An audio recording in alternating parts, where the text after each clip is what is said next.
Assalomu alaykum azizlar. Yaxshimisizlar? Menga hozir shunaqa savol kelib tushdi. Xuddi shunaqa menga rasm jo'natishdi.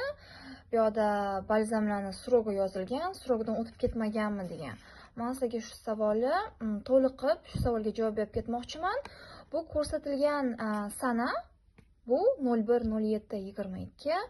Bu balzamlar qadoqlangan payt. Agar chetrog'iga o'tsanglar, chap tomonda mana bu belgi turibdi. 12M deb yozib qo'yganda idishi qopqog'i ochilgan. Bu degani balzamlarni olganingizdan keyin ochgan kundan boshlab 12 oy saqlash mumkin. Agar balzamlarni ochmasangiz, u turaveradi.